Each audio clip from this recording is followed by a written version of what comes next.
Veja no ICL Notícias, segunda edição. Alexandre de Moraes, o seu dia, o seu fim está próximo. Vai pra onde, Jair? Defesa de Bolsonaro tem até amanhã para explicar pedido de asilo político na Argentina. Deus, pátria e baixaria. Prints revelam relação violenta entre bolsonaristas. Pastor Boca Suja. Falei pro Eduardo, vá pro meio de um cacete, pô. Malafaia surpreende por quantidade de palavrões em áudios e irrita a base evangélica. Vem teu filho babaca falar merda. O ICL Notícias, segunda edição, está no ar.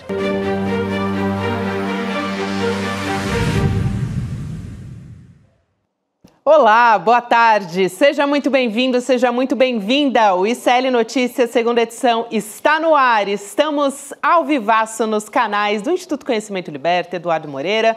Também boa tarde para você que nos assiste pelo canal da Voz Trabalhadora no YouTube, para você que nos ouve pela web rádio São João, diretamente de Quixadá, no Ceará, e também na Rádio Cultural, na região da cidade de Torres, no Rio Grande do Sul.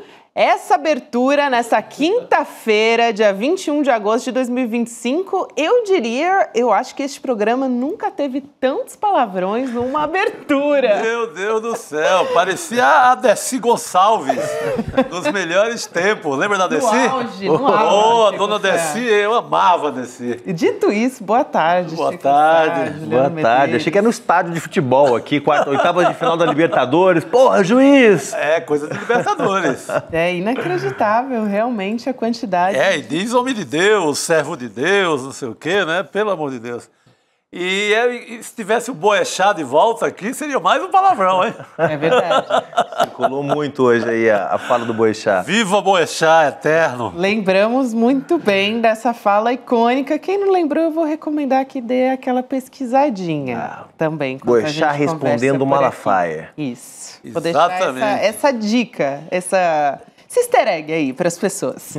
Agora, Chico Sá, Juliano, ontem um dos destaques que a gente trouxe aqui, depois desse indiciamento envolvendo o Eduardo e o Jair também, foi aquele ensaio de uma fuga para a Argentina.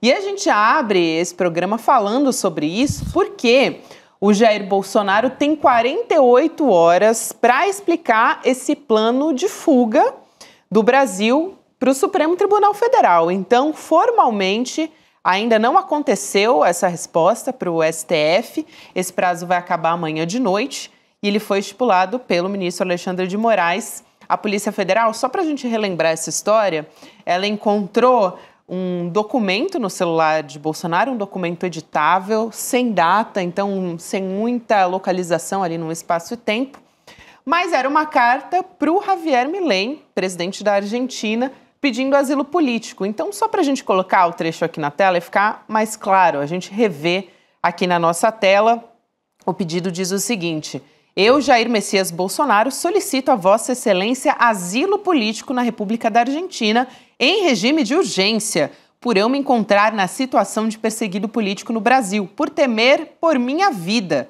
vindo a sofrer novo atentado político, uma vez que não possuo hoje a proteção necessária que se deve dar a um ex-chefe de Estado. Então, ali ele faz toda uma descrição do que supostamente está acontecendo para pedir o asilo político. Só para fechar, a defesa do Bolsonaro já se manifestou, assim, de bate-pronto, mas ainda, como eu falei, judicialmente ainda não, né? Mas o que eles alegam? A fuga nunca foi uma opção. Agora, essa carta que a gente está vendo aí na nossa tela é bastante clara, né? A carta está toda arrumadinha, só falta botar a data e enviar pro Milei. Eu lembrei de uma história que o Hugo Souza, jornalista, trouxe hoje nas redes sociais, de uma prisão exatamente por isso. Quer dizer, esse caso aí é mais pesado, no caso da prisão era mais leve, porque era apenas uma sugestão do senador Delcídio Amaral para o Nestor Cerveró, diretor da Petrobras. Ele só faz um comentário que o melhor caminho é partir por Paraguai, alguma coisa do tipo. Diante de uma incriminação em cima do Nestor Cerveró. Cadeia. Imediata. Não foi essa coisinha de 48 horas. Essa ditadura do Xandão não sei onde está. Era a ditadura do Sérgio Moro. Era a ditadura do Sérgio Moro, aí sim. Cadeia imediata. Não teve conversinha, e sob aplausos de toda a mídia nacional. Não teve isso. Agora, ninguém desse plano aí está na cadeia. Que estava no celular da mulher do Flávio, né? Do Flávio Bolsonaro. E ninguém implicado, do Flávio não, do Eduardo Bolsonaro, perdão. Não se falou em cadeia e nada, tranquilo. Só o Bolsonaro que tem que se explicar amanhã até às 20 horas. Aliás, Juliano, o advogado dele, que é o Paulo da Cunha Bueno, né? Ele representa o Jair Bolsonaro. Ele disse, qual que foi a justificativa do Paulo? Ele disse que ele chegou, o Jair Bolsonaro, a receber essa minuta, que seria esse documento editável que a gente colocou aqui na tela. Ele sempre recebe de alguém, né? Ele nunca pede pra ninguém, né? Ou ele próprio não faz, ou edita. Mas aí ele chegou a receber esse pedido, mas ele descartou essa ideia. Só que eu acho que cogitar também o asilo político já implica em algo juridicamente, né? Não precisava só executar a fuga de fato.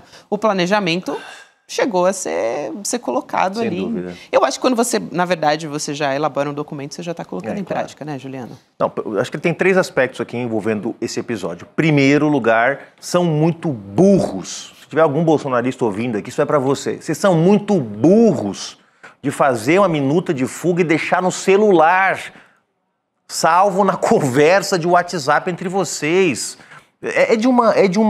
Eu não sei se não levam a sério a justiça brasileira, eu não sei se acham que estão acima de tudo e de todos, ou se é burrice. Eu realmente acho que tem um elemento de burrice incontornável. O segundo aspecto, tá evidente que Bolsonaro cogitou fugir. Ele passou uma noite, ou 2, não se sabe exatamente bem, na Embaixada da Hungria. A Hungria, que para quem não sabe, é governada por um presidente de extrema-direita, Viktor Orbán. Bolsonaro foi flagrado nas câmeras de segurança, saindo com o travesseirinho dele de dentro da Embaixada da Hungria, porque achou que ia ser preso aquele final de semana. Então cogitou, no primeiro lugar, se esconder numa embaixada. Depois cogitou fugir do país, porque essa minuta ela foi feita, a data de criação dela é de 2 dias depois que ele dormiu na Embaixada da Hungria. Então ele cogitou ir para a embaixada e cogitou fugir do país. E o terceiro e mais importante, tá claro que todo esse mal-estar, esse desconforto seletivo da grande mídia e de alguns analistas que dizem que Xandão estava pegando pesado ao colocar Bolsonaro em prisão domiciliar, agora está mais do que comprovado que era necessária a prisão domiciliar, porque a fuga era uma opção. Não, tramando o tempo inteiro, a trama segue lendo de forma antecipada defesa de pessoas com as quais ele não deveria ter comunicação, como com aquele general Mário Fernandes. Então, enviou dezenas de vídeos, assim, ele estava em plena atividade conspirando contra o processo inteiro, e sabia obstruindo. Que estava errado, tanto que apagou as mensagens. Tanto que apagou as mensagens. A Polícia Federal ela recuperou com um software, mas estava apagando as mensagens que enviava, né? Sabia o que estavam fazendo. Exatamente. Né? Assim como sabia o que estavam fazendo com a minuta do golpe. Quer dizer, aliás, não aprenderam nada com a minuta. Não aprenderam nada, né? Porque é impressionante. Né? Esse documento, né, que a gente teve acesso ontem, ele foi elaborado já quando a minuta do golpe era de conhecimento público. E continuavam salvando coisa. Olha, você que está nos assistindo, tem coisas delicadas no seu telefone, você tem aí uma conversinha que talvez não seja mais adequada para ter, né, com aquela ex, com aquele ex. Seja cuidadoso com as coisas que você fala no aplicativo, seja cuidadoso. Já deu a dica aí, né? Não seja como o Bolsonaro. Manual do professor. Não deixa aquela minuta proibida. Eu já dancei numa dessa. Agora, o Demore, o Leandro Demore, ele cantou essa fuga para a Argentina. É verdade. Na época. Tava rolando tinham vários, né, fugitivos, a história da embaixada da Hungria, daquele salto do muro da embaixada, em pleno carnaval, e o Demore canta aquela bola que o rumo poderia ser também a Argentina. Estava lá a minutinha já pronta para mandar para o Milei. E conseguiria, acho que ele receberia esse asilo com a maior facilidade. Na hora. Na hora. Demore sabe das coisas. Apesar de ser gremista, sabe das coisas. Tricolor, tudo bem. Apesar de ser gremista, apesar dessa falha, né? Apesar dessa falha de caráter, né? Eu como torcedor do Internacional. Agora, isso é muito importante e foram saindo trechos que, enfim, o pessoal foi lendo esse relatório de ontem para hoje e foram identificando novas informações, enfim, foram surgindo novas evidências e outras questões. A gente vai até colocar daqui a pouco um compilado dessas conversas que tem palavrão, mas também tem muita informação ali que denota, por exemplo, essa questão da fuga, mas tem também outras questões relacionadas de como o Eduardo Bolsonaro estava sabendo antes sobre o Xandão ser sancionado pela Lei Magnitsky. Então, tudo isso mostrando como, na verdade, o clã Bolsonaro estava realmente se articulando em prol do Jair e contra o nosso país, né? Contra o Brasil, contra a economia do Brasil. Agora, tem uma coisa ali que chama muita atenção e que envolve grana, muita grana. Para quem está nos acompanhando, assim, que tipo de transação de Pix que você costuma fazer, né? Vou perguntar aqui para quem está nos acompanhando, assim, de volume de dinheiro, assim, qual foi a maior transação que você já fez? Porque no relatório da Polícia Federal, que a gente traz aqui, tem um número que chama muita atenção e coloca o Bolsonaro sob suspeita de lavagem de dinheiro justamente pelo volume. Entre março de 2023, gente, e fevereiro de 2024, então menos de um ano que a gente está falando aqui, ele movimentou 30 milhões de reais, segundo o relatório da Polícia Federal. E essas transações, claro, que chamaram a atenção do COAF. É, né? Muita grana. Porque o COAF, enfim, identificou, né, o Conselho de Atividades Financeiras, né, e aí repassou para a PF justamente. E aí, entre dezembro de 2024, a gente falou primeiro dessa quantidade. Depois, entre dezembro de 2024 e junho de 2025, agora, praticamente, né, poucos meses atrás, teve uma movimentação de 22 milhões nas contas do Bolsonaro. 52 milhões em um ano e meio. É muita coisa, Juliana, é muita coisa. E aí, o mais curioso 2 milhões foram para o Eduardo Bolsonaro, transferência para o Eduardo Bolsonaro, e outros 2 milhões para Michele Bolsonaro. Então, fica aí a pergunta, né? É daí que a suspeita de ocultação de patrimônio, né? Que está escondendo na conta de outros esse dinheiro. A gente tem que lembrar que é uma família de muitas transações de muito dinheiro. A grana, bufunfa, o nego gosta. Cacau, ali é com eles mesmo.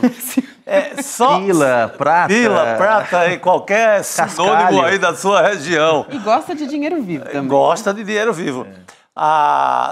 Nas investigações da Juliana Dalpiva, está ali comprovado, publicado em reportagem, podcast, livro, em qualquer meio que você imaginar, a compra, a aquisição de 51 imóveis com dinheiro vivo ali, para não deixar rastro. E agora essa dinheirama toda. O que se sabe, assim, que ele recebeu de aliados foram aqueles 17 milhões via Pix. Não se tem conhecimento dessa nova grana que aparece. Mas é um povo que gosta de monetizar o coitadismo, né? Eles se finge ali que estão numa situação difícil e abrem o caixa ali para receber dinheiro de todos esses... Eu ia chamar um palavrão agora, mas deixa com palavrão. Deixa com Malafaia, né? Para os áudios, deixa para o Malafaia, que é pastor, tem lugar de fala para falar palavrão, né?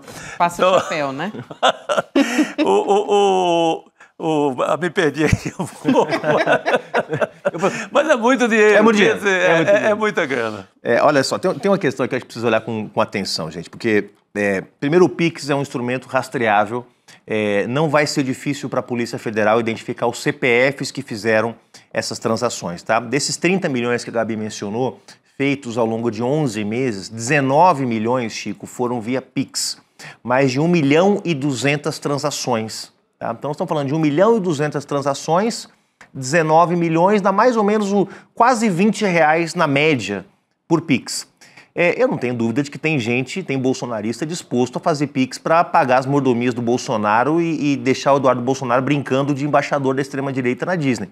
Mas eu acho impossível que isso tenha sido feito apenas por pessoa física. Aqui tem grana de empresário, aqui tem grana do agro. O Alceu Castilho, do De Olho nos Ruralistas, já mostrou como o agrogolpismo segue ativo no Brasil, como financiaram os acampamentos, como financiaram os bloqueios, como financiaram os ônibus para o 8 de janeiro. Então, aqui a Polícia Federal, se for atrás, pessoal, vai encontrar muito mais do que Pix de aloprado bolsonarista. Vai encontrar grana pesada e vou dar um exemplo. A Gaviões da Fiel aqui em São Paulo, Chico, Sá, Gabi, abriu uma vaquinha para ajudar a quitar a dívida que o clube tem com o estádio de futebol lá. Arrecadaram 6 milhões, 7 milhões, uma coisa assim. É a Gaviões da Fiel, é a torcida do Corinthians. Sim, a poderosa Gaviões. E arrecadou 6 milhões. O bolsonarismo arrecadou 19 milhões. Olha, pessoal... E não, você lembrou bem esse ramal aí do agro. O De Olho nos Ruralistas tem mostrado matérias muito importantes, não só em relação ao Bolsonaro, mas como ao Tarcísio de Freitas aqui. Com certeza. De quem financiou essas campanhas. Não só campanha eleitoral, estou falando de campanha ideológica, permanente ali. Como acampamentos na frente de quartel e toda essa bandalheira que eles fizeram. Olha, eu estou dizendo aqui que se fosse a torcida do esporte, Chico Sá, se fosse a torcida do esporte, o Santa Cruz tinha arrecadado aqui os 20 milhões. O Santinha, pelo amor de Deus, é um fenômeno de massa. Maravilhoso. Aqui o Ricardo Gouveia nos informa que depois de 6 meses essa vaquinha aí do Corinthians, Juliano, tá passando de 40 milhões. Desculpa aí, Gaviões. Nação corintiana. Nação corintiana, Gaviões é mil forte. perdões. Gaviões é forte. Ou Mas seja, ainda é assim, o dobro da grana que... E levando em consideração que a gente está falando num contexto bastante frágil em comparação com o que já foi do bolsonarismo raiz, né? Que as pessoas estão ali apoiando tudo, já que a gente tem um período aqui que a gente fala de dezembro de 2024 até junho, que é um momento que o Eduardo já foi para os Estados Unidos, ali em março, se eu não me engano, né? Sim. E aí, dali para frente, começa a articular e vem as sanções contra o Brasil também. Então, começa a ter uma... E como a gente não viu campanha, né, Gabi e Juliana, a gente não viu campanhas de arrecadação. Deles, e a arrecadação desse varejo aí que eles fazem, que sempre pegava ali o sanfoneiro tocava ali, passava o chapéu e recebia uma grana. Não se viu esse tipo de campanha. Olha, você apontou a suspeita é muito viável, essa suspeita de empresário financiando essa história toda. E voltando à comparação aqui com o esforço que a Gaviões está fazendo, pessoal, a Gaviões teve doação de empresários corintianos, e tudo bem, né? O empresário corintiano foi lá e deu lá, sei lá, 500 mil, 1 milhão, né? Não é só CPF que tá colaborando com essa vaquinha. No caso do Bolsonaro, a mesma coisa, é impossível que seja só CPF. Agora a questão é se a PF vai encontrar, se vai virar processo. Todo mundo sabe que o agro estava envolvido com o golpismo já no 8 de janeiro, nos bloqueios, etc. E até agora não tem nenhum grande líder do agronegócio indiciado.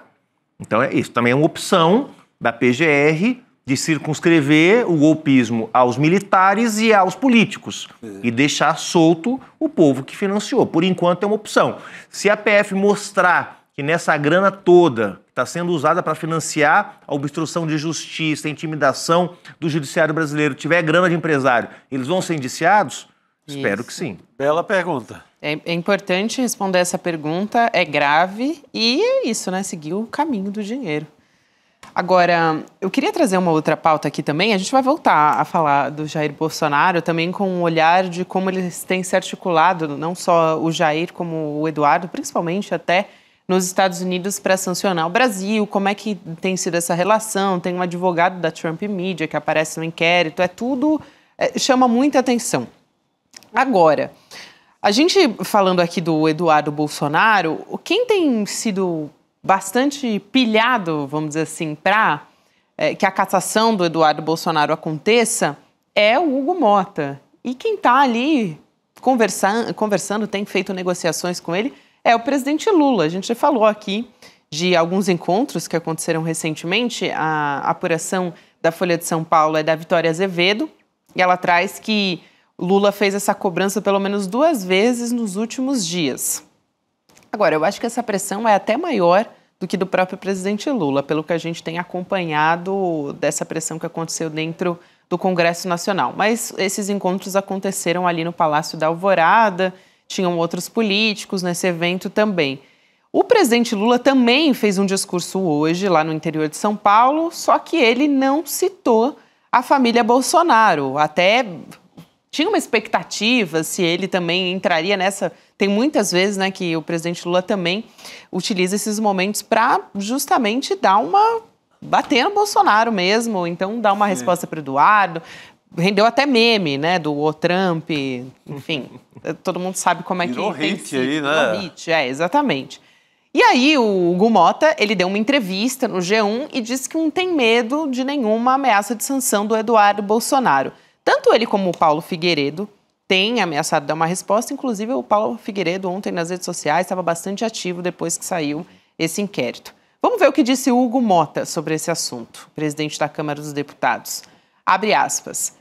Eu não levo muito em consideração essas ameaças porque, primeiro, não funciono sob ameaça. Então, para mim, isso não altera nem o meu humor, nem a minha maneira de agir. Fecha aspas. Foi o que disse aqui o Hugo Motta, uma resposta bem direta ali às ameaças do Eduardo articulando nos Estados Unidos. Ele tá com cara ali de que vai deixar ele ser caçado pelas faltas, pelo regimento.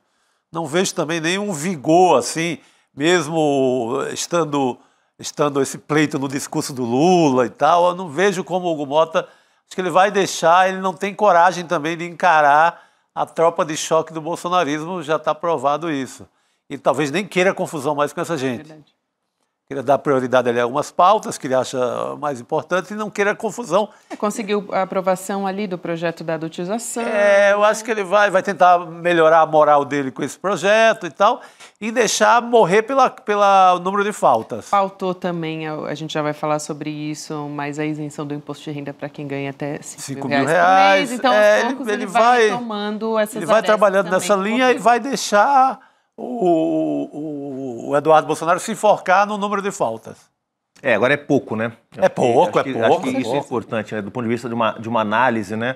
Porque você tem opinião pública, e aí é unânime, tirando o mundo bolsonarista, né? Esse mundo fantástico do bolsonarismo, né? Não é só a mídia independente, né? A mídia que não tem rabo preso como o ICL, mesmo a grande imprensa corporativa cobrando a cassação do Eduardo Bolsonaro.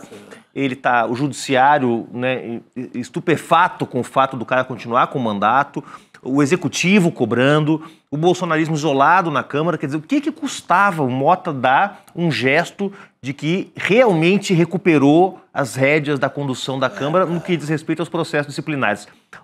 O recado que fica é que a única coisa que vai andar depois de toda a confusão que está sendo criada pelo Eduardo Bolsonaro, o tarifaço, a ocupação da mesa da Câmara, que depois de tudo isso, uma deputada que foi presa no exterior, fugindo. Quer dizer, depois de tudo isso, a única coisa que vai ter é um projetinho de resolução que ele enviou para mudar o regimento da Câmara e mudar o regimento do Conselho de Ética para que deputados que obstruam os trabalhos fisicamente sejam automaticamente... Ou seja, de tudo que ele ia fazer... É muito pouco. A montanha pariu um rato. A reação é muito pequena, né? A reação é medíocre, né? Em relação a isso tudo. Todo esse trabalho do Eduardo já estava muito na cara de todo mundo. Agora, com esses áudios, com essas conversas nos telefones, gente, é um trabalho para prejudicar o trabalhador do Brasil, quem tem emprego aqui, quem tem comércio, o pescador lá do Ceará que eu vi hoje, assim, foi pesado para quem vendia pescados aos Estados Unidos. Primeiro que perdeu muita coisa, agora o governo do estado do Ceará está tentando comprar para mandar para a merenda escolar, para programas de alimentação do estado, porque essa gente humilde ali, pescador mesmo, perdeu muita grana. Agora, Chico, a gente está falando aqui sobre esse posicionamento do Hugo Motta, de talvez querer um distanciamento do bolsonarismo e tal. Os bolsonaristas, é interessante ver como é que os parlamentares bolsonaristas também estão agindo diante disso. Chamou a atenção o posicionamento, por exemplo, do deputado Zé Trovan, que foi aquele que fez o motim, né? Sim. Parlamentares. É o que colocou a perna no meio para o Hugo Mota não passar. Exatamente, era isso mesmo essa descrição que eu ia fazer aqui. Porque ele ameaçou o Alexandre de Moraes primeiro, durante uma sessão na Câmara, só que depois ele voltou atrás. Então acho que deu uma respirada ali. Vamos ver primeiro o que ele disse nesse primeiro momento, quando ele estava mais esquentado e querendo afrontar o ministro Alexandre de Moraes. Vamos ver. Boa. Alexandre de Moraes, presta atenção. O seu dia, o seu fim está próximo. E nós vamos acabar com a sua vida. Porque você não pode fazer o que você está fazendo. Deputado Rodolfo, com a palavra. Aí ele estava bastante corajoso. Era o Trovão. Nossa. Seu fim está próximo. Ana Raiz e a Trovão. Ana Raiz é Trovão. Mas será que vai virar o quê? Uma garoinha? Isso é ameaça de depois? morte, né? Isso é ameaça de morte que ele está fazendo. É que acaba com a vida de alguém. O seu fim está próximo. Mas ele se manifestou depois dessa fala? Isso. Aí que deu uma afinada, Deu assim. uma Opa! Virou uma garoa. Virou aquela vozinha do Malafaia, né? Falando fino ali. Solta aí. Uma coisa assim mais amena. Ele voltou pro microfone e aí o tom foi diferente. Vamos assistir. Vamos ver. Deputado Só fazer uma Zé correção. Trovão. Eu só quero fazer uma correção na minha fala. Quando eu falei do Moraes, eu disse a palavra destruir a sua vida.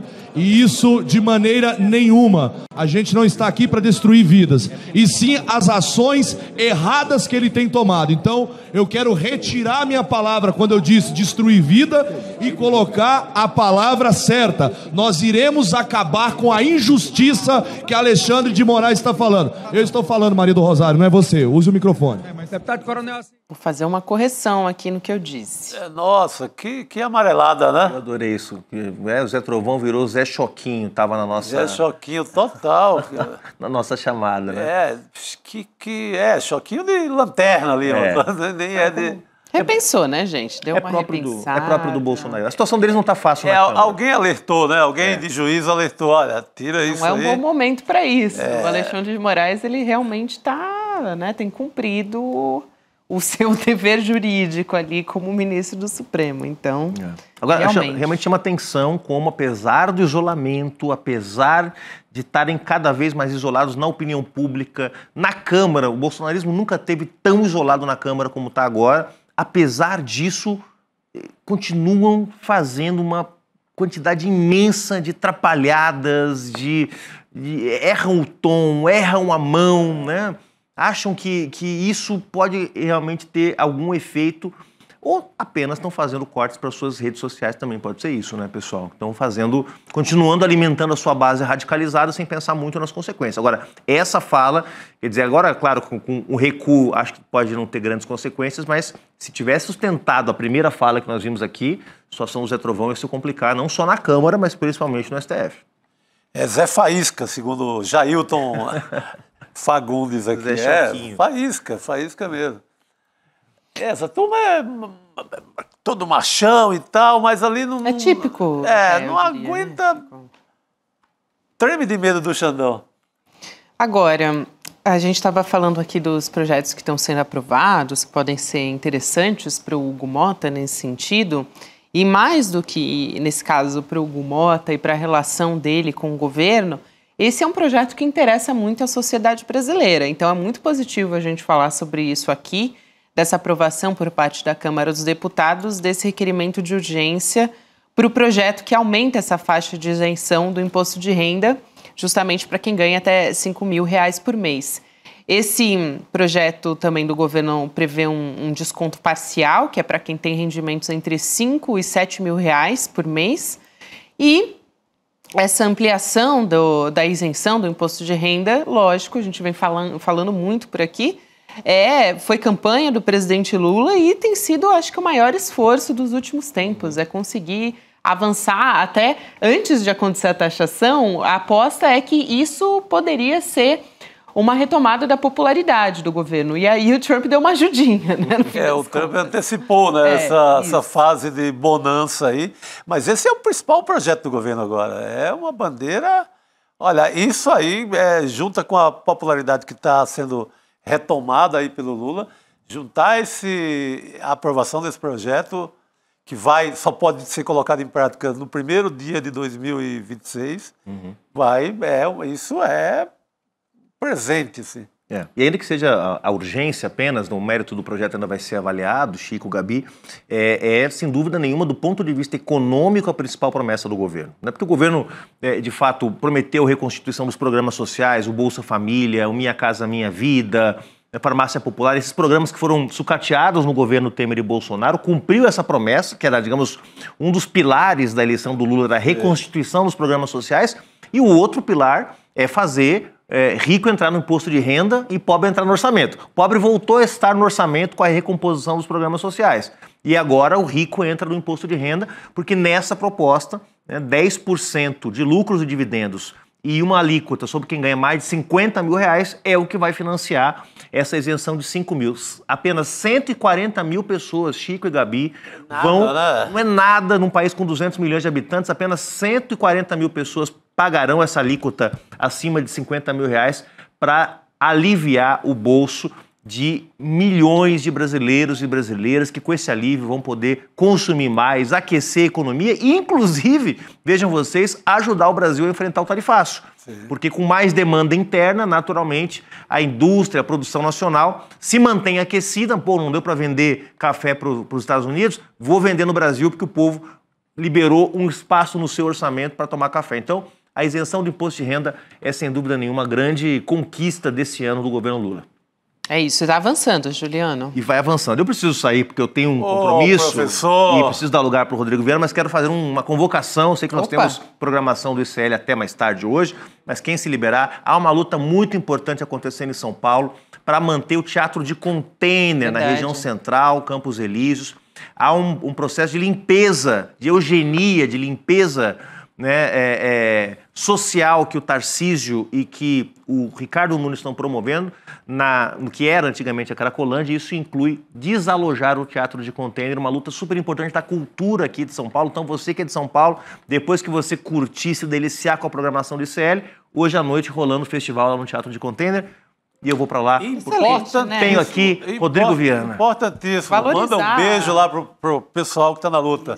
E viva o teatro de container e viva a cultura. Valeu. Valeu, gente. Até amanhã. Valorizar a cultura aí num tempo de responder a cultura com repressão policial, a cultura mais ricas que a gente tem. Com toda aquela truculência, a polícia do Tarcísio aí e a guarda municipal do Ricardo Nunes, cara, chegaram batendo pesado.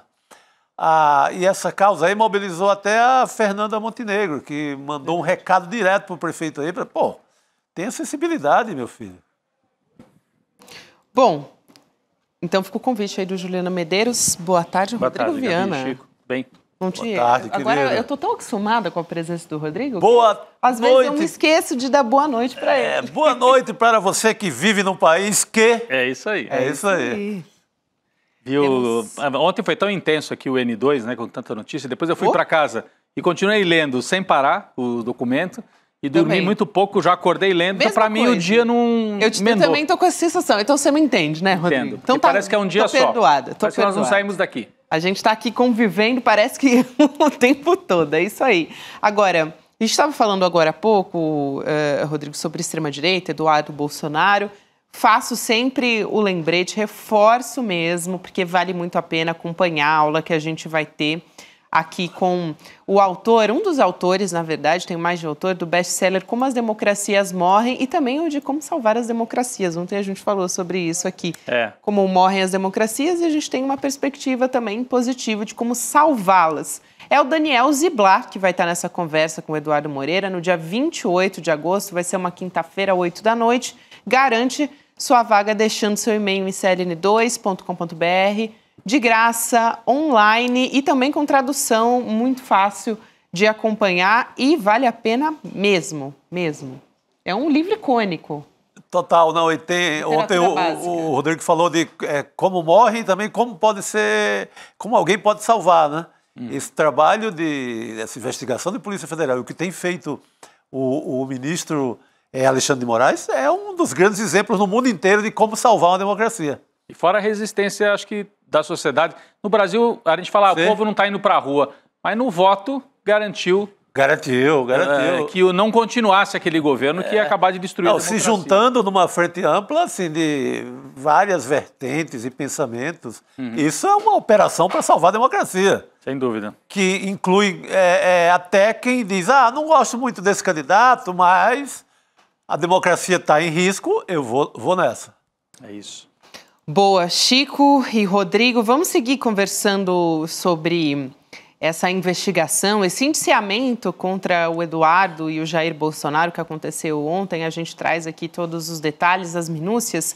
Um dos aspectos que a gente estava chamando a atenção, Rodrigo, foi que esses áudios que surgiram foi um trabalho da Polícia Federal de recuperar com o software, porque o Jair Bolsonaro estava apagando todas essas informações no celular. E é algo recente, porque outros celulares do Jair Bolsonaro já tinham também sido alvo de operação e agora esse último celular foi o que rendeu esse material. Por isso que eu fiquei surpreso ontem quando falaram, será que é no celular ou no computador? Porque a gente sabia que o Jair Bolsonaro apagava ou trocava de celular A fama dele é essa. Né? Então agora há um equipamento, uma tecnologia que permite recuperar. Exatamente. Aí, nisso, se recuperou, assim, a gente vai trazer tudo aqui, mas tem conversa em mensagem, tem áudio, tem o Eduardo adiantando o Lei Magnitsky, uma das coisas, enfim, uma série de ações, na verdade, para conspirar contra o Brasil por parte do Eduardo, mas com essas provas, né? De, por exemplo, o Eduardo saber antes dessa notícia vir à tona de que o Xandão ele seria sancionado pela Lei Magnitsky. Teve também o documento que ele preparou para mandar para a Argentina pedindo asilo. Isso, que a gente estava falando aqui também, boa. E aí o Bolsonaro, ele tem um personagem ali que chama atenção que a gente tem que colocar aqui, que é o tal do Martin De Luca, que é um advogado. Ele atua para a Rumble, aquela rede social, e também para a Trump Media, que é a empresa, claro, Donald Trump, como o nome já diz. E o Jair Bolsonaro estava em contato direto com ele. E nessas conversas, o Bolsonaro ele chega a pedir para o advogado orientá-lo sobre o que dizer a respeito do tarifaço. Sobre como fazer a redaçãozinha dele. Isso, exatamente. Rapaz. Tem a notícia do tarifaço, e aí o Jair Bolsonaro pergunta: e aí, Martin De Luca, como é que eu respondo? Vamos acompanhar? Vamos nessa. Ô Martim, peço que você me oriente, também me desculpa aqui, tá? Minha modéstia, como proceder. Eu fiz uma nota, acho que eu te mandei, tá certo? Com 4 pequenos parágrafos, boa, elogiando o Trump, falando que a questão de liberdade está muito acima da questão econômica, a perseguição ao meu nome também, coisa que me sinto muito, fiquei muito feliz com o Trump, muita gratidão a ele. Me orienta uma nota pequena da tua parte, que eu possa fazer aqui, botar nas minhas mídias, para chegar a vocês de volta aí. Obrigado aí. Valeu, Martim. Valeu, Martim. Vamos chamar o José Bex aqui. Você imagina, o Martim sabe falar português? A pergunta é, o Martim fala português? Não, ele deve ficar naquele serviço de tradução do Google. Aí. Valeu, Martim, essa questão aí que você me... Rapaz, mas é um capacho, né? Só faltou dizer, se o Trump espirrar, saúde já pra ele, tá? Graças a Deus, gosto muito dele. É assim que a gente chama o José Arbex pra nossa mesa redonda. Boa noite, Arbex. Boa noite. Ele até passa a mão no rosto. Que situação. Viu, Arbex?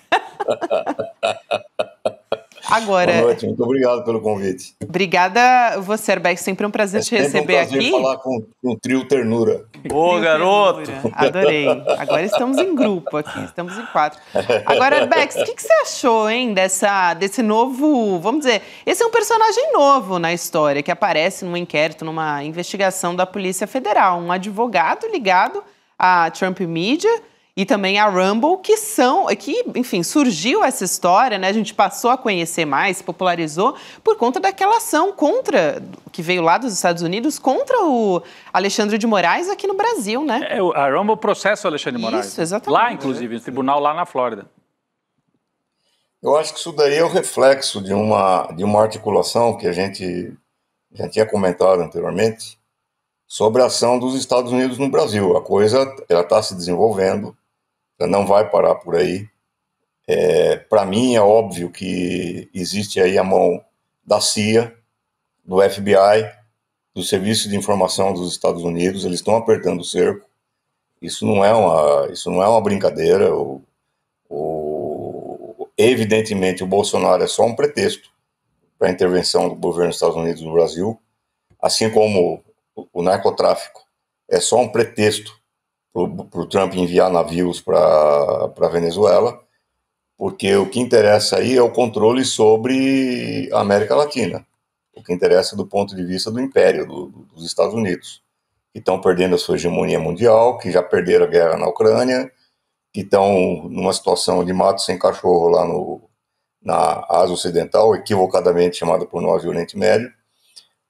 Os caras estão perdendo a hegemonia, estão sofrendo golpes no mundo inteiro, e eles estão querendo preservar aquilo que eles acham que é o quintal deles, que é a América Latina. E o Brasil é a cereja do bolo. Quer dizer, é evidente que o Trump nem sabe direito quem é Bolsonaro, ouviu falar alguma vez do Bolsonaro, foram lá, cochicharam no ouvido dele quem é o Bolsonaro. Isso é um pretexto. E aqui no Brasil nós temos uma situação perigosa, porque nós temos quinta coluna que estão agindo como embaixadores dos Estados Unidos no Brasil, como agentes dos Estados Unidos no Brasil, que são da Câmara, dos deputados, estão no Senado, agindo descaradamente, como não agiram sequer durante a ditadura militar. Nem durante a ditadura militar houve um descalabro tão grande assim de ataque à soberania brasileira. Ao contrário, o regime militar, com todos os problemas do regime militar, tinha um discurso que, na verniz do discurso, na sua aparência mais externa, falava em soberania, falava em defesa nacional, falava em uma política externa independente e etc. O Bolsonaro, a família dele e os caras que estão em volta não querem saber nada disso. Então, surgiu esse personagem agora, mas vão surgir outros. Como durante a Lava Jato, depois nós ficamos sabendo as articulações que teve o Conja com o Conja. O Conja era o cônjuge da Conja. Né? O cônjuge da Conja é o Moro, né?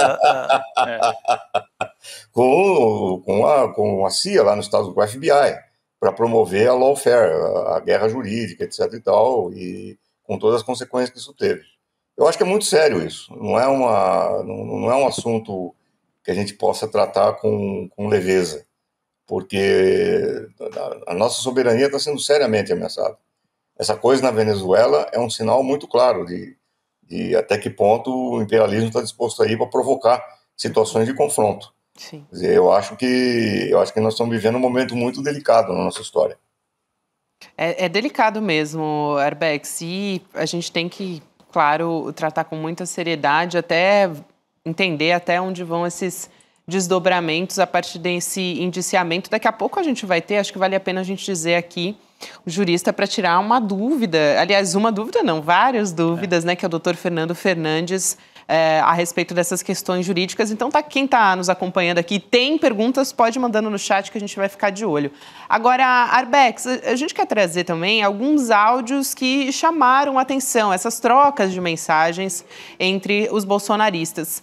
Ontem a gente trouxe até com exclusividade aqui que o Silas Malafaia, eu vou evitar chamá-lo de pastor aqui, vocês me ajudem a fazer não chamar de pastor, que ele é o líder de direita. Líder aí da extrema-direita. O chefe da extrema-direita. Ele seria, ontem a gente ficou sabendo que ele seria alvo de busca e apreensão, porque estava sendo, porque a Juliana Dalpiva veio aqui contar pra gente com exclusividade. E tem um áudio que é bastante emblemático, que é justamente do Silas Malafaia, comemorando essa pressão que estava sendo feita pelo governo Donald Trump contra o Brasil. Então a gente vai trazer aqui agora esse recorte da pressão do Donald Trump, que ele faz uma comemoração. Vamos lá. Meu presidente, com todo respeito, discordo de você. A carta é toda sobre você.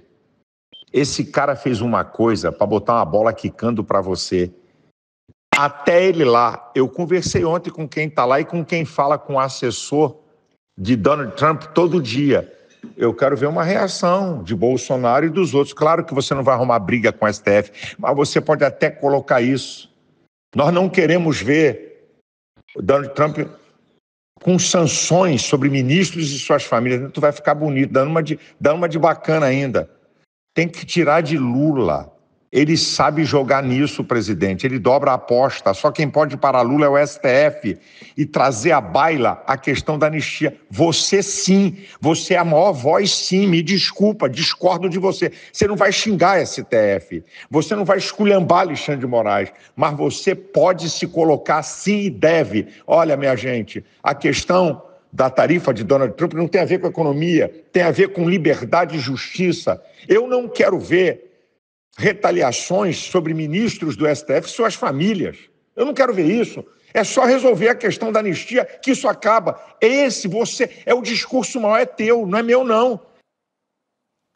Ele funciona como um conselheiro ali, né, do presidente, conselheiro político, indicando de como tratar a questão das tarifas para colocar na cota da liberdade, não como um assunto de economia. Tem outro aspecto também, né, Arbex? Ele fala que tem com intimidade com algum assessor lá do Trump. Eu acho que é truque para enganar o Bolsonaro, né? Parece cascata. Mas ele fala com essa... Conversei com gente lá perto, mas pode ser o Paulo Figueiredo que ele conversou, alguém... Mas dá a entender que é algum assessor... De lá, né? Para dizer que também está influenciando. Ele quis tomar um troco moral aí na parada, né? Aliás, o Paulo Figueiredo tem agido nas redes sociais como se fosse quase o assessor de imprensa do Donald Trump. Pedindo cassação de vistos, como da cantora Anitta, de outros popstar do Brasil. Virou uma loucura total, né, Arbex?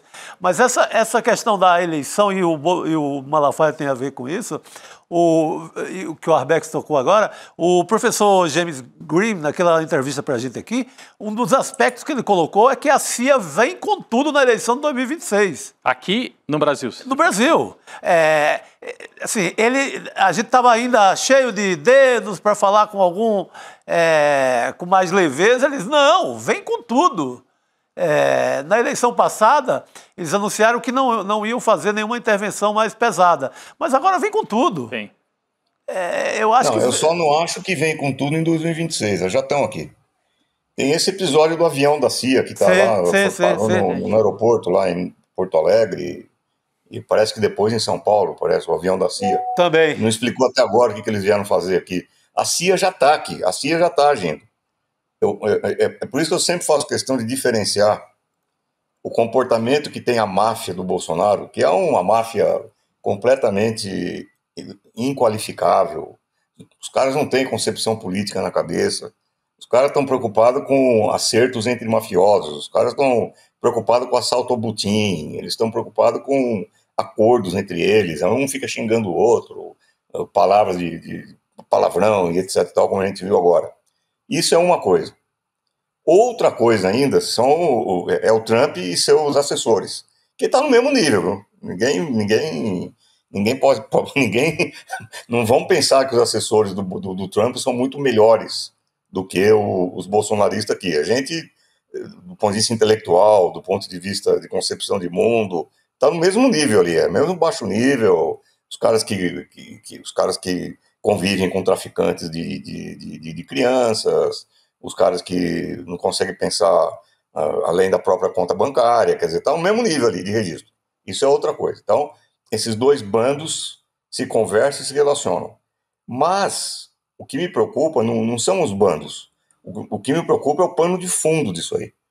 Quer dizer, o que a gente assistiu no Alasca, que consagrou a vitória da Rússia na guerra contra a OTAN, a desmoralização da OTAN, a desmoralização dos dirigentes europeus, aquilo que está acontecendo agora na Ásia Ocidental, o Irã derrotando Israel de uma forma absurda, assim, e com centenas de milhares de pessoas na rua protestando contra o Netanyahu e contra a política do Estado israelense em Gaza.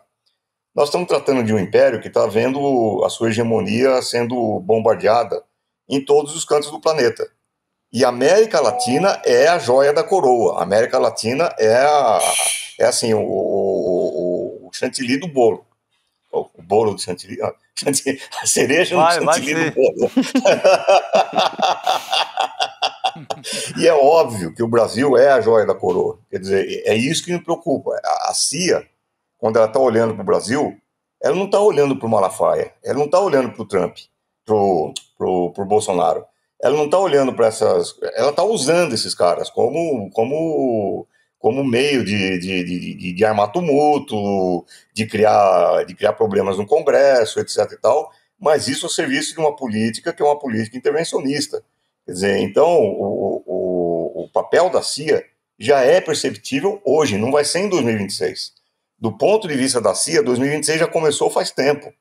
Quer dizer, então, é isso que me preocupa. E eu repito, essas manobras que o Trump está fazendo agora na Venezuela, embora eu não ache que vai ter uma invasão militar da Venezuela, pelo menos não nesse momento, eu duvido que ele faça isso nesse momento, mas isso demonstra o grau de pressão que o Império está disposto a exercer sobre a América Latina.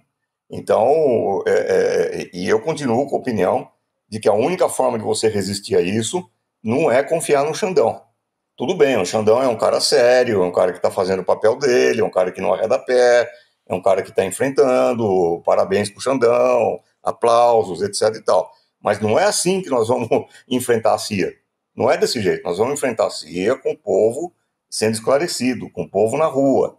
E eu acho que é isso que o governo agora tem que aprofundar os seus laços com os BRICS, tem que aprofundar os seus laços com a nova Rota da Seda, tem que se preparar para um cerco do Império, porque é disso que se trata. Sim. Os caras não vão perder a América Latina gratuitamente, como estão levando pau na Ucrânia e estão levando pau no oeste da Ásia. Eles não vão abrir mão disso aqui. Ainda mais que o Brasil tem terras raras, o Brasil tem a Amazônia, o Brasil tem biodiversidade, o Brasil tem água potável para abastecer o mundo pelos próximos 500 anos, que é coisa mais preciosa do que isso. Quer dizer, o Brasil, do ponto de vista do Império, é algo que eles não podem se dar o luxo de perder. Essa percepção que o departamento, se você quiser o Deep State, o Estado profundo, os caras que pensam política externa nos Estados Unidos, não esse lixo do Trump, essas coisas, os caras que pensam política externa realmente nos Estados Unidos, estrategicamente, geoestrategicamente, quando eles olham para o Brasil, é isso que eles veem. Não é por um acaso que o Steve Bannon, que é o guru do Trump, ele costuma dizer, já disse várias vezes, que o Lula é o cara mais perigoso do mundo. Ele usou essa expressão, o Lula é o cara mais perigoso do mundo. Porque ele sabe a capacidade que tem o Lula e o governo brasileiro de ser uma referência para movimentos progressistas de esquerda no mundo inteiro.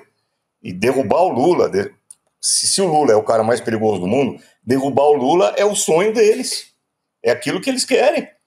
E não é com Malafaia, não é com Bolsonaro que eles vão fazer isso daí. Eles usam o Malafaia, usam o Bolsonaro como quinta coluna dentro do Brasil para causar tumulto, para causar a possibilidade de fazer como eles fizeram com a Dilma. O impeachment da Dilma sem que a Dilma tivesse cometido crime algum, para botar o Lula na cadeia como eles fizeram com a Lava Jato. É isso que eles estão articulando. E é para essa articulação que eu acho que a gente deve focar as atenções.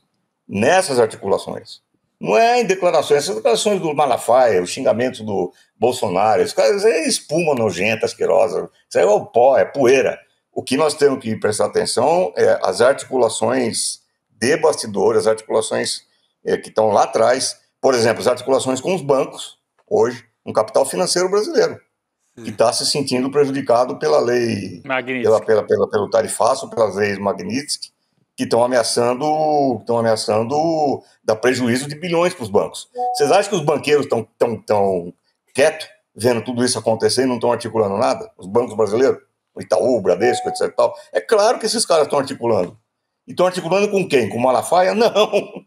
Estão articulando com Conge? Não.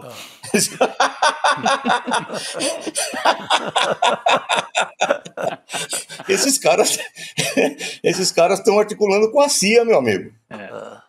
Esses caras estão articulando com a CIA.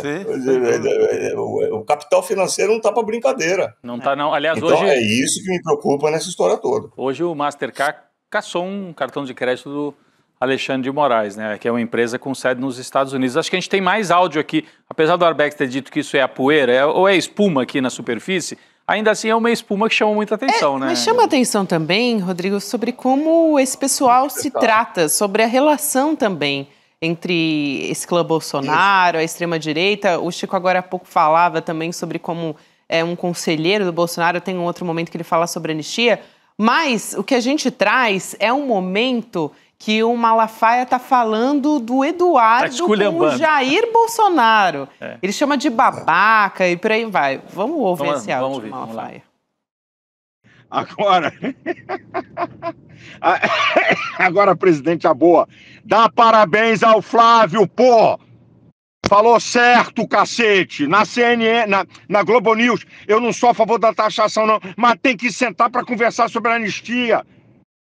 Pô, tudo a carta do Trump é pra você. Toda a arrombada que o Trump deu no mundo é sobre economia. Você, com o Brasil, é sobre você, cara. A faca e o queijo tá na tua mão, cacete.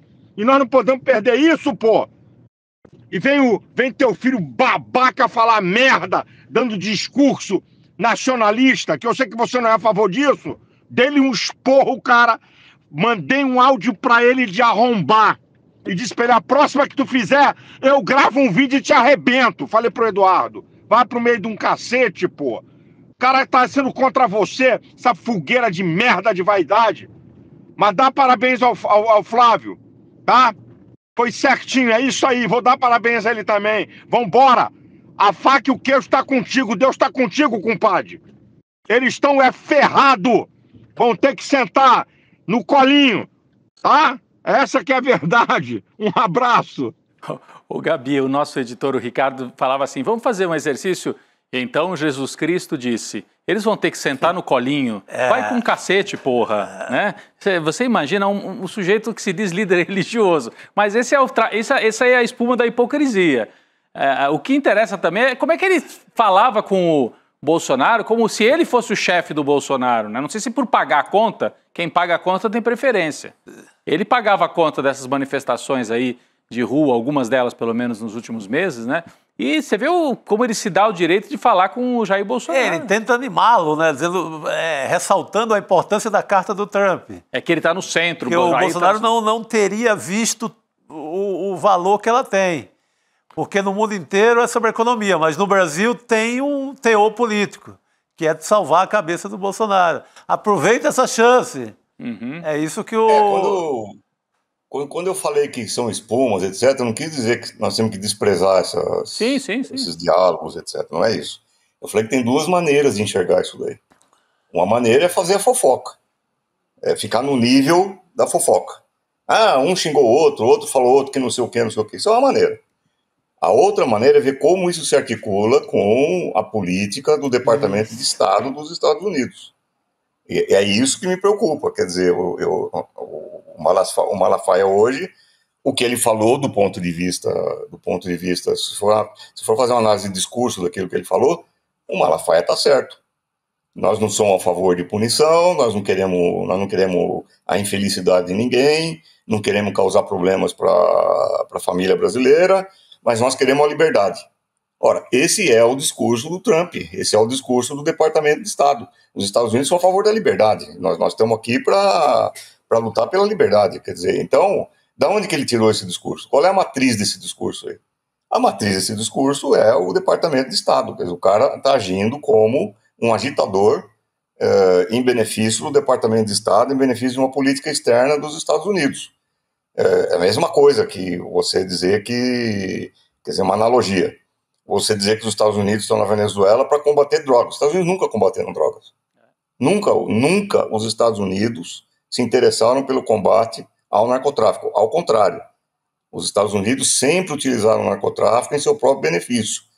Vide escândalo Irã-Contras nos anos 80, quando os Estados Unidos, a CIA, então chefiada pelo George Bush pai, se associou aos cartéis de Cali e Medellín, os cartéis colombianos, para financiar a guerrilha de direita na Nicarágua e comprar armas do Irã, armas clandestinamente do Irã, usando o narcotráfico. Agora, no Afeganistão, quando os Estados Unidos estavam 20 anos dominando o Afeganistão, nunca o tráfico de ópio e de opioides e de drogas foi tão intenso quanto agora. E o principal produtor de papoula, da onde se tira o ópio, é o Afeganistão. E os Estados Unidos promoveram a plantação de papoulas para extrair o ópio. Os Estados Unidos nunca foram contra o tráfico de droga.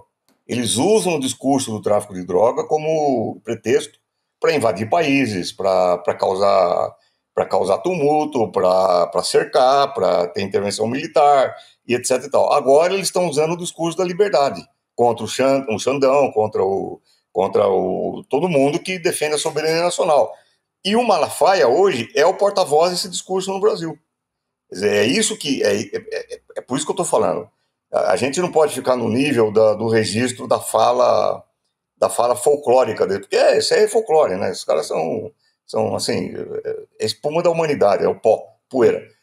Mas, assim, nós não podemos ficar nesse registro, nós temos que entender que discurso eles estão articulando e em benefício de quem eles estão articulando esse discurso.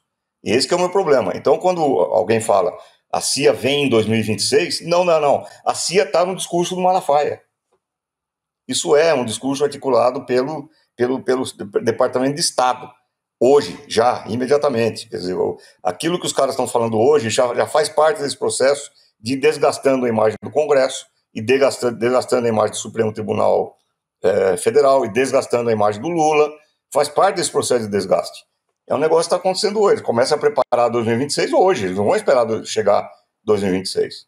Ainda mais porque eles sabem que o Lula é praticamente imbatível. Quer dizer, hoje, o Lula... Eles vão ter que desgastar muito a imagem do Lula para eles terem alguma chance de ganhar nas eleições em 2026. É isso que me deixa alarmado com todo esse processo que está acontecendo. Uhum. Fala. Sim. Não, eu estava esperando você concluir aqui, Arbex, porque tem um outro aspecto dessa história aí dos discursos que chama atenção também. Então, vou deixar você amarrar, e aí eu trago aqui também, que é mais uma parte desse diálogo. Então tá bom.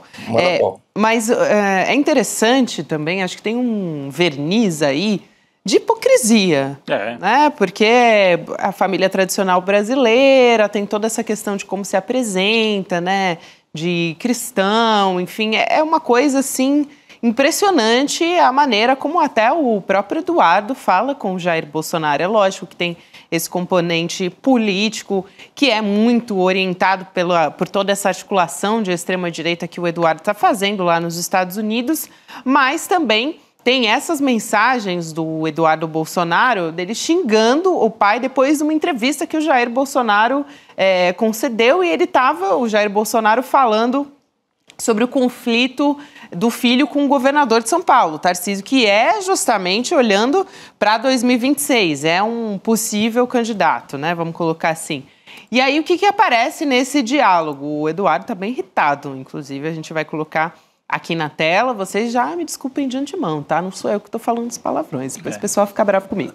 Aí o Eduardo, ele está conversando com o Jair Bolsonaro. Conversando, eu estou sendo gentil, ele está xingando o pai aqui.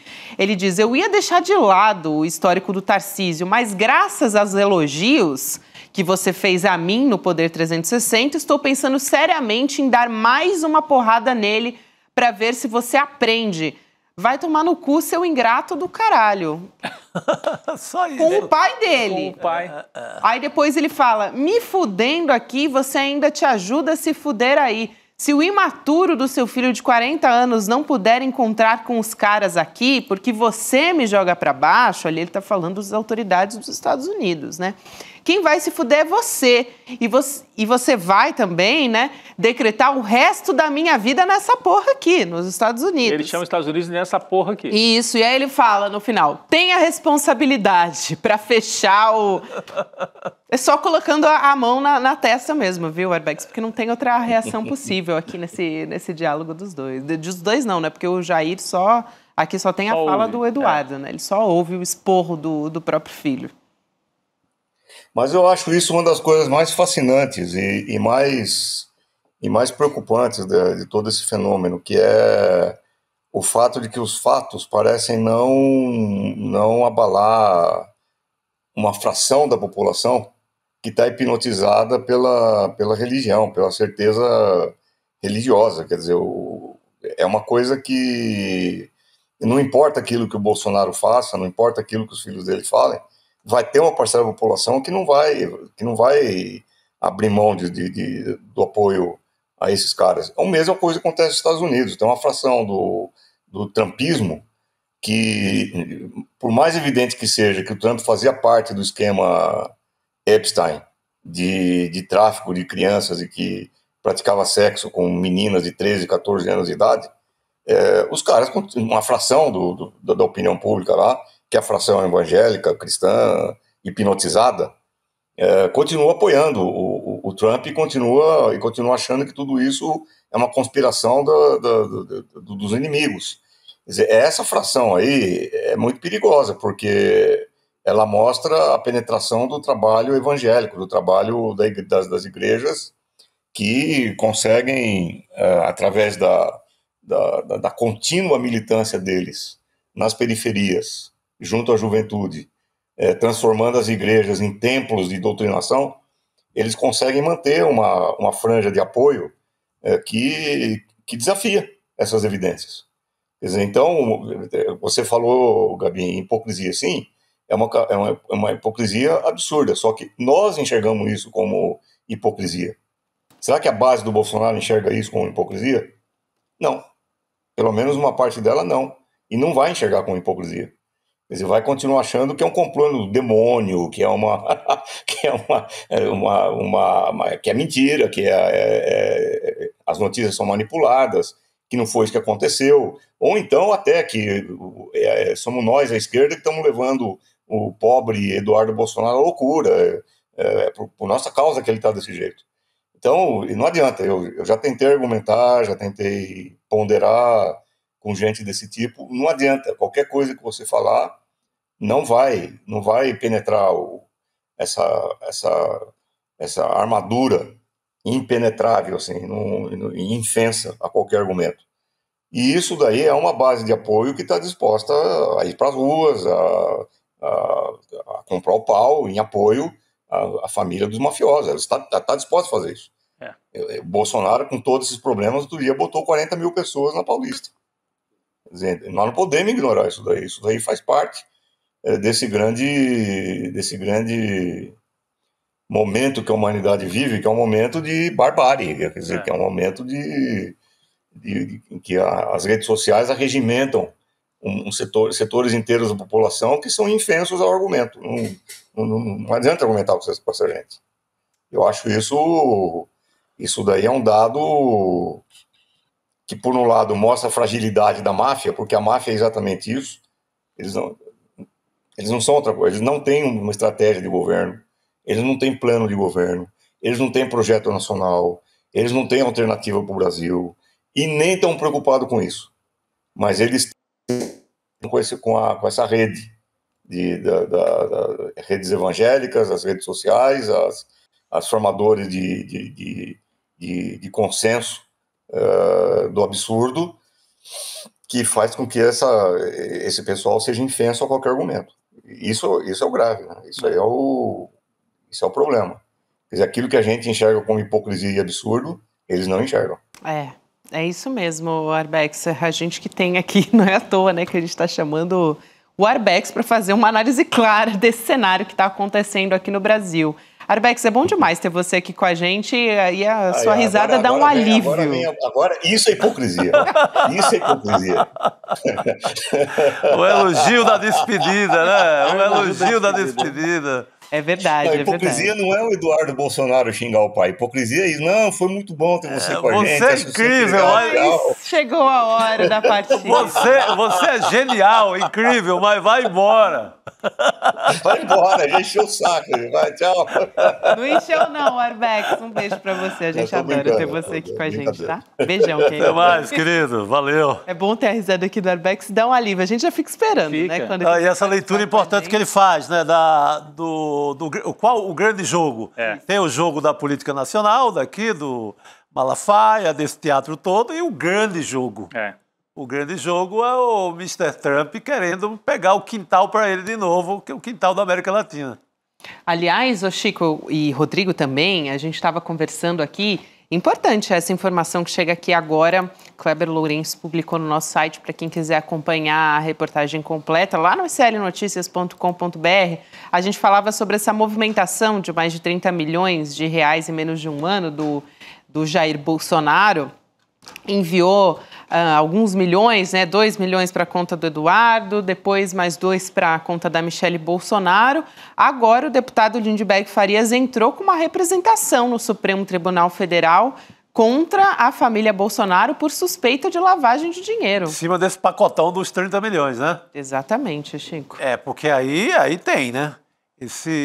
É muito dinheiro.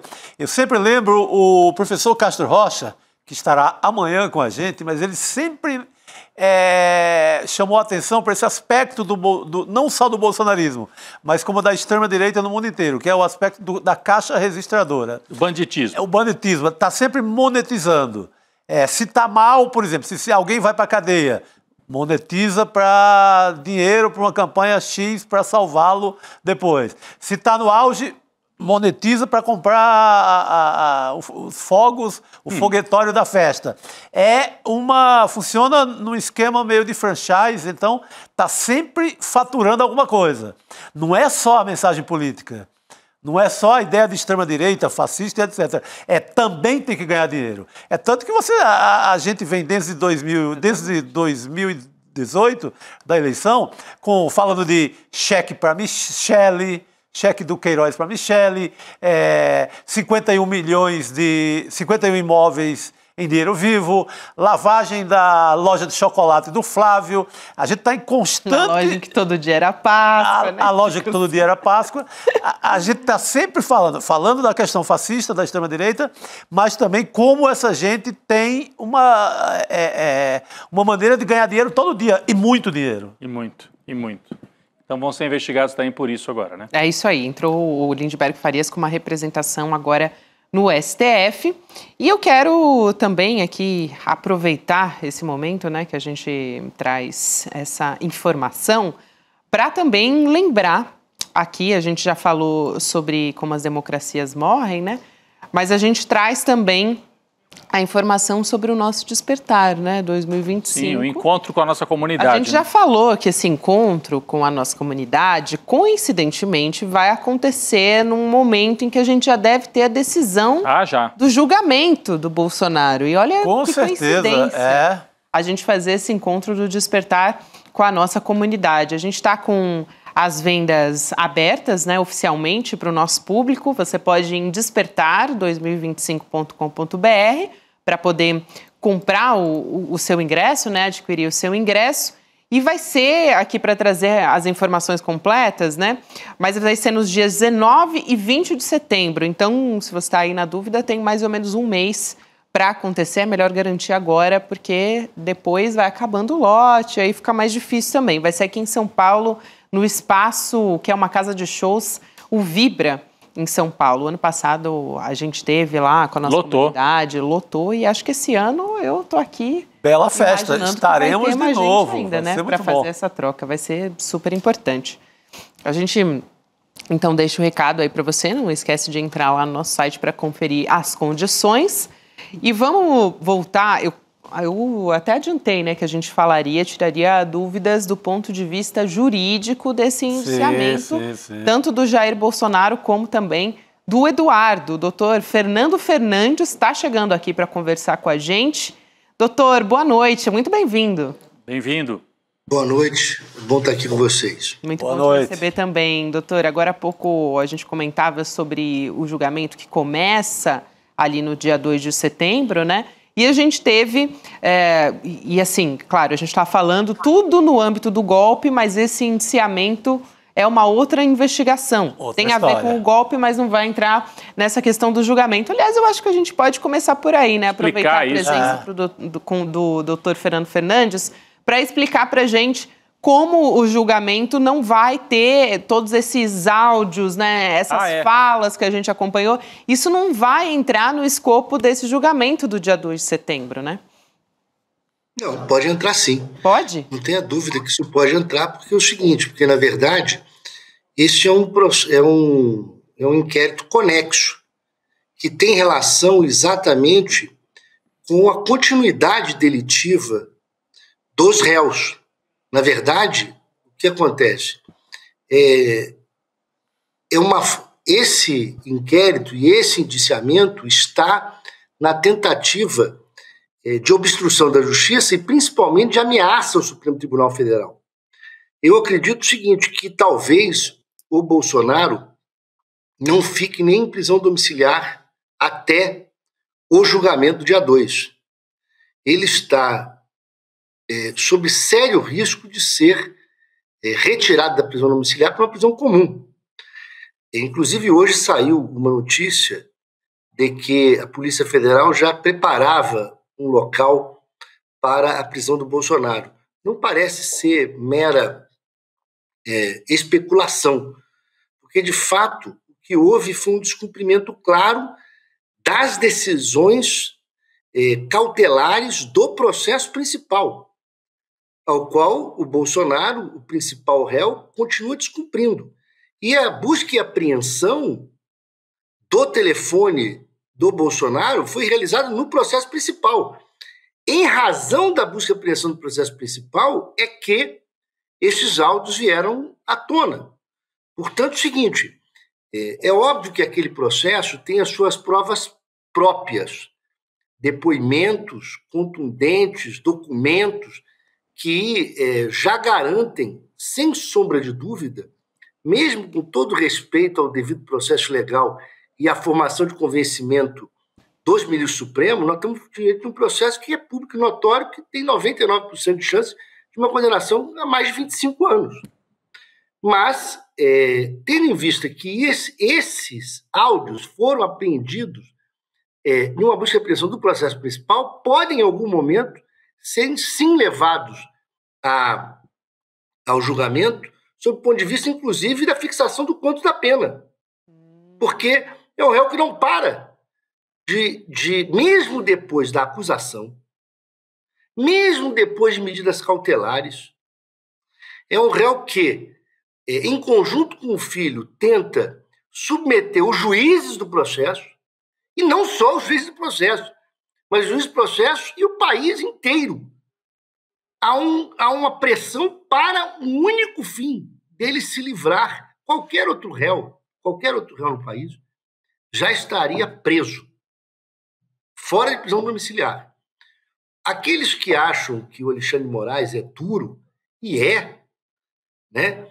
Eu diria que o Alexandre de Moraes tem sido mais do que condescendente com o Bolsonaro e com as pessoas desse processo. Porque, veja, ele entrou numa embaixada da Hungria, poderia ter sido decretada a pena, a prisão cautelar.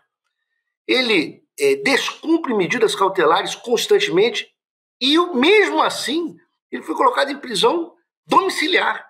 E agora, com a apreensão desse telefone, ficou absolutamente claro que se comunica com réus do processo, ele está impedido, recebe peça processual de um dos réus antes de ser protocolizada, persiste em uma articulação para ameaça e consequências aos juízes brasileiros. Não há, sinceramente, não há como não decretar a prisão dele. E isso é possível, ele e outros réus, que sejam recolhidos presos. Se eu não me engano aqui, qual é o réu o Braga Neto. Foi apreendido mensagem do Braga Neto para ele, dizendo, olha, eu estou aqui com outro telefone, etc. Quando claramente ele estava impedido. E material do Mário Fernandes, né? Material do general Mário Fernandes, a defesa do general Mário Fernandes também está preso. Antes de ser protocolada, caiu lá na mão dele. Caiu lá no celular do Jair Bolsonaro. Fora o esboço lá de um pedido de asilo político para a Argentina, que também foi encontrado no celular dele. Então o senhor acha que tem uma grande chance de, nas próximas 48 horas, talvez, né, o Bolsonaro ter a prisão domiciliar convertida em prisão mesmo, e aí ele seria levado talvez já para essa sala da Polícia Federal que está sendo preparada? A gente teve a notícia hoje, é isso? Antes do julgamento? Eu acho que é o seguinte, o ministro Alexandre de Moraes, ele tem hoje todas as condições para decretação, para conversão, porque ele já está sob prisão. Verdade. Para a conversão da prisão domiciliar em uma prisão cautelar, preventiva, fora de casa. Sim. Os elementos já estão aí. E o Braga Neto também, e o outro general, quer dizer, os elementos estão todos na mesa. Se o ministro decretar isso, e tem plena possibilidade de fazê-lo, não há um ataque jurídico que possa ser feito a ele. Ele, ao contrário, ele dar ainda a chance de se explicar por 48 horas é mais do que condescendência. Acho que o ministro, nós não podemos criticar o ministro por ele ter o seu próprio ritmo em relação aos comportamentos dos réus. Mas qualquer outro juiz do país, em relação a qualquer outro réu, já teria decretado a prisão preventiva dele em uma penitenciária há muito tempo. E isso pode ocorrer a qualquer minuto com o Bolsonaro. Bolsonaro está provocando isso. E mais, a questão do Malafaia, veja, já estava muito evidente que o Malafaia, em que pese de se dizer líder religioso, da mesma maneira que o Supremo já definiu que liberdade de expressão não comporta ataques à democracia, racismo. Ora, liberdade de expressão tem seus limites. Da mesma forma, se dizer líder religioso não comporta se utilizar das redes sociais, que tem milhões de seguidores, não para manifestar liberdade de pensamento, mas para atacar sistematicamente o judiciário brasileiro. Não criticando decisões judiciais, mas sendo um elemento fundamental para uma crescente ameaça às autoridades brasileiras. E isso toma uma proporção muito maior quando, além das ameaças diretas de rua e o incentivo ao ódio, que não é crítica, é incentivo ao ódio que levou, por exemplo, um sujeito a explodir com uma bomba na porta do Supremo Tribunal Federal. Fora o que já está relatado no processo de tentativa de golpe. Né? Há um filme que está passando na Netflix chamado Apocalipse dos Trópicos, que é o seguinte, que é um relato absurdo e contundente sobre o comportamento do Malafaia. Sim. Ele é e foi um elemento essencial para a tentativa do golpe. Ele é um manipulador das informações e um dos elementos fundamentais. Acho, inclusive, que veja como o ministro, tido como duro, é condescendente. Esse sujeito chegou em casa e fez uma live. Ontem, né? Ele já deveria ter sido impedido de se manifestar nas redes sociais. Veja, eu não estou aqui para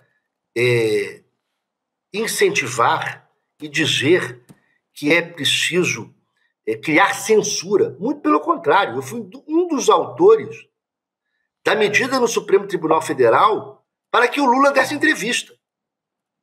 Certo? Nós somos a favor da liberdade total da manifestação de pensamento.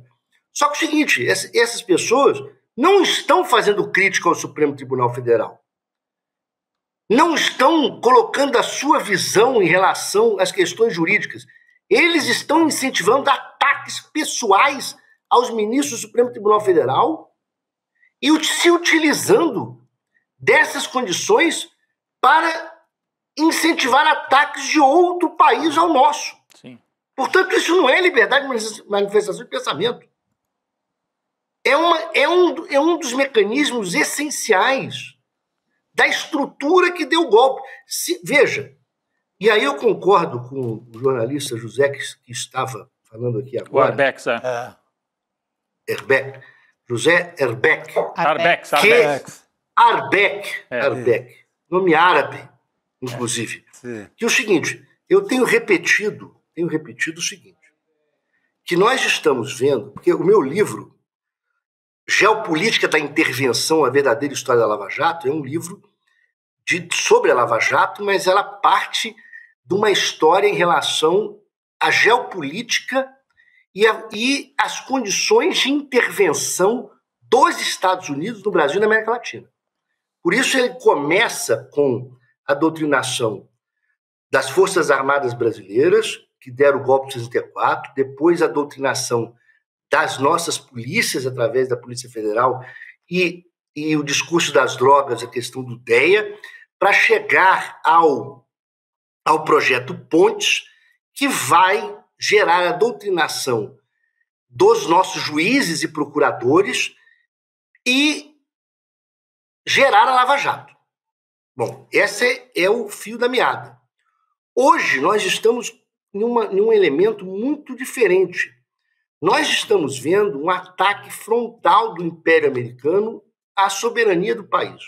Nós nunca vimos esse ataque frontal. Os Estados Unidos ele fez escola de tortura no Panamá, ensinou tortura, realizou o golpe de 64, realizou a Lava Jato, realizou o golpe da Dilma, tudo na surdina. Tudo na surdina. Portanto, nós estamos vendo um ataque frontal, mas a questão fundamental é o que nós não estamos vendo. O Napoleão foi o primeiro sujeito, quando as tropas se enfrentavam de frente, a colocar uma parte da tropa para atracar o inimigo pelas costas. E esse é o elemento. Nós estamos vendo uma parte da discussão, sim, mas nós não enxergamos ainda aonde os Estados Unidos e a CIA nos atacará pelas costas. Não tenha dúvida que isso ocorrerá. Uhum. Isso há uma parte desta guerra híbrida que nós não estamos enxergando ainda. Ela pode ocorrer com desestabilização social. Ela certamente vai utilizar as redes sociais para isso. Ela pode-se ter, inclusive, uma tentativa, além de uma tentativa de homicídio do nosso presidente da República, do nosso vice-presidente da República. A coisa é tão complexa que quem diz que não se tenta matar ou se mata até um líder de direito, até o Bolsonaro. Sim, sim. Para se criar uma lógica. Vamos lembrar o seguinte, um dos elementos do golpe de 64 foi o discurso do Cabo Anselmo, que, para quem não conhece, o Cabo Anselmo era um cabo que fez um discurso de esquerda na frente de generais do presidente Jango. Depois se descobriu que ele era um agente da CIA, passou anos entregando os companheiros. Então é o seguinte, nós não estamos... E o Bolsonaro se elegeu com uma facada. Olha, até assassinar o próprio Bolsonaro é possível. Nós não estamos ainda entendendo para onde vai o ataque americano. Agora, do ponto de vista jurídico, sim, o Supremo Tribunal Federal tem condição de decretar a prisão do Bolsonaro. As instituições, por incrível que pareça, do Brasil, Congresso, Senado, né, o Supremo Tribunal estão se mantendo absolutamente coesos em relação à democracia brasileira. Outra coisa, sobre os bancos, não acho também, veja, os bancos perderam aí, segundo consta, perderam 41 bilhões de valor em razão, entre aspas, da decisão do Dino. Não tem nada de decisão do Dino. Sim. É realmente uma especulação, certo? Porque quanto vale ainda o Bradesco? Quanto vale o Itaú? Quanto vale esses bancos? Uhum. Bilhões e bilhões. Né? Mas o seguinte, eu não acho que o mercado financeiro apoie uma ruptura clara da democracia brasileira. Isso é ruim para o mercado. Não é à toa que parte do mercado financeiro apoiou a eleição do Lula. É isso aí. Não é à toa. O mercado gosta de ganhar dinheiro, mas ele gosta de estabilidade. Portanto, é preciso... Eu tenho dito o seguinte, nós estamos navegando em mares desconhecidos. Nós não temos condições, nesse momento, de fazer a análise toda. Nós temos condição de fortalecer as instituições e, óbvio, o Bolsonaro tem plena condição de ser retirado da prisão domiciliar a qualquer momento, colocado na prisão comum. Essa informação que o doutor Fernando Fernandes aqui, eu acho que é a que a gente mais tem que prestar atenção nas próximas horas. Sim. Quero muito agradecer aqui a sua presença, doutor Fernando Fernandes. É sempre um prazer te receber aqui. Muito obrigada. Obrigado. O prazer é meu, eu fico à disposição e as próximas horas, os próximos dias e o próximo mês serão dias, horas e meses muito agitados nesse país. Sem dúvida nenhuma. Sem dúvida alguma. Estamos preparados para isso, doutor. Obrigada, doutor. Obrigado. Até a próxima. Grande abraço. Boa noite. Abraço grande. As 48 horas do que o Xandão deu, vencem amanhã no final. Na hora da Jurubeba, amanhã. A defesa do Jair Bolsonaro se pronunciar aí sobre vai se pronunciar, fuga. e aí sábado, não sei não, hein, se sábado... Vamos ficar de olho. Cara, mas está tão perto. Vai fazer um exercício louco. Eu, sendo o Xandão, seguraria para prender. Prender, prendido. Condenação. Prendido. Está muito perto. Espera, Xandão. É isso aí. Vamos tomar Jurubeba. Já 2 está batendo na porta aí. Espera. Bom, vamos nessa Vamos então? nessa. Rodrigo Viana, Chico Sá, amanhã Por favor. a gente tá de volta a partir das 7 horas da manhã com Desperta. Tem muita água para rolar, muita notícia para rolar ainda. Vamos nessa. Valeu. Pessoal. Boa noite. Até amanhã.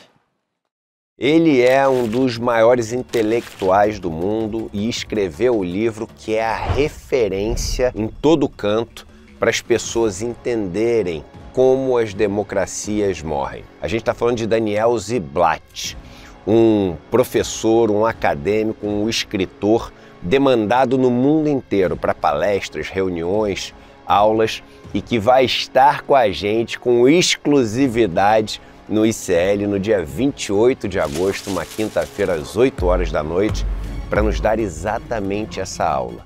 Como as democracias morrem.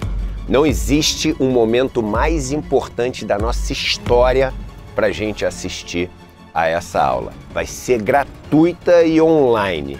Então vocês não podem perder essa oportunidade. Chame seus amigos e amigas para participar também. E vamos aprender com Daniel Ziblatt como as democracias morrem para poder manter a nossa bem vivinha. Você tem um canal, rádio ou TV? Chegou a hora de levar ao seu público o jornalismo que faz história. Democracia! No ICL, você tem acesso exclusivo a Chico Pinheiro. Esses caras fardados sempre estiveram tumultuando a vida democrática neste país. Leandro Demore. Que foi tudo tomado pela água. Heloísa Vilela. Que a mesquita é aqui dentro do campo de refugiados. Juliana Dalpiva em campo. O conjunto probatório é muito forte. Apurando tudo de perto, feito por quem entende. São histórias que mudaram o Brasil e você pode levá-las ao seu público. Seja nosso parceiro. Use nossa programação gratuitamente e fortaleça seu conteúdo com credibilidade. Acesse icl.com.br/parceria. Juntos, levamos a verdade mais longe.